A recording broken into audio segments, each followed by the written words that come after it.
સીએમની સુરક્ષામાં હોવાની ઓળખ આપી બિલ્ડર પાસે 38 લાખ ઉછીના લઈ ફરાર થયો. છાપી પોલીસે નકલી ડીવાયએસપીને ઝડપ્યો.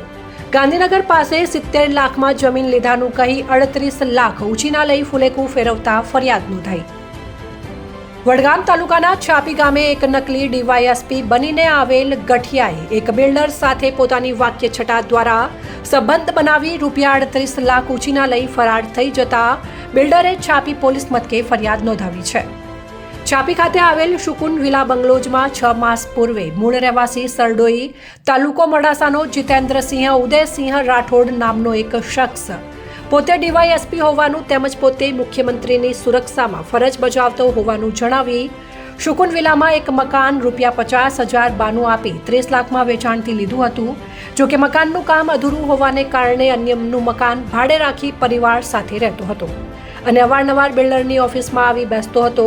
ગત તારીખ 20 મે 2025ના રોજ બિલ્ડર વિજયભાઈ ચૌધરી તેમજ તેમનો ભાઈ ધનરાજભાઈ હાજર હતા. તે દરમિયાન આ નકલી ડીવાયએસપીએ જણાવ્યું હતું કે મેં ગાંધીનગર જિલ્લાના કુંડાસણ ગામે 70 લાખમાં જમીન ખરીદી છે, તો મારે 15 દિવસ માટે રૂપિયાની જરૂર છે. તો બિલ્ડરે હાલમાં રૂપિયા નથી, પરંતુ ડીવાયએસપી મુખ્યમંત્રીની સુરક્ષામાં હોય જેથી છેતરાઈ અને 38 લાખ રોકડ ઉછીના આપ્યા હતા.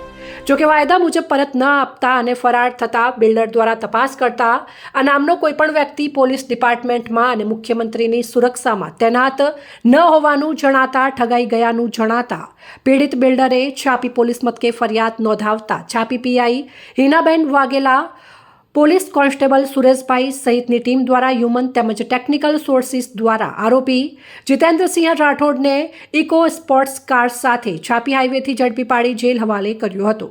છાપી વિસ્તારમાં નકલી ડીવાયએસપી ઝડપાતા વિસ્તારમાં ચકચાર મચી જવા પામી છે.